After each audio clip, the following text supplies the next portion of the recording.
வானத்தையும் பூமியையும் படைத்த சர்வ வல்லமையுள்ள தேவனை ஸ்தோத்தரிப்போமாக. இந்த நவம்பர் 21ஆம் தேதி முழுவதும் கிருபையாய் நம்மை பாதுகாத்து வந்த தேவனுக்கு நன்றி செலுத்துவோமா? கிருபையும் மகிமையும் நிறைந்த எங்கள் பரிசுத்தமுள்ள நல்ல தகப்பனே, ஸ்தோத்தரிக்கிறோம், துதிக்கிறோம் ராஜா. இரவு நேரத்திலும் உண்மை நோக்கி பார்க்கக்கூடிய கிருபையை கொடுத்ததற்காக நன்றி தகப்பனே.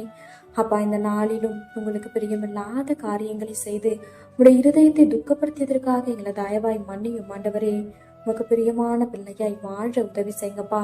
இந்த நாளிலும் எங்கள் தேவைகள் எல்லாவற்றையும் சந்தித்து நாங்கள் சோர்ந்து போகாதபடி உடைய வார்த்தை கொண்டு எங்களை குணப்படுத்தியதற்காக நன்றி தகப்பனே. ஆண்டவரே, இந்த நாளிலும் நாங்கள் பெருமை காட்டி கொண்டதற்காக எங்களை தயவா மன்னிச்சிடுங்க இயேசுப்பா. பெருமைக்கு எதிர்த்து நிற்கிறீர் என்று வேதத்துல பார்க்கிறோம் ஆண்டவரே.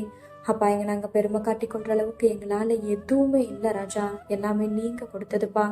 அதை உணர்ந்தவர்களாய் எல்லா சூழ்நிலையிலும் தாழ்மையாய் நடந்து கொள்ள நீர் எங்களுக்கு கற்றுத்தருவீராக. உங்களை போல எல்லாரையும் நேசிக்க கற்றுத்தாரும். இரவு நேரத்தில் சுபிக்கிற ஒவ்வொருவரையும் ஆசிர்வதிங்கப்பா. அவர்கள் குடும்பங்களையும் நீர் பாதுகாத்து வழிநடத்தும். எங்கள் ஆவி, ஆத்துமா, சரீரம் முழுவதையும் உடைய கருத்துல கொடுக்கிறோம். நீர் பொறுப்பெடுத்து நீர் வழிநடத்தும்.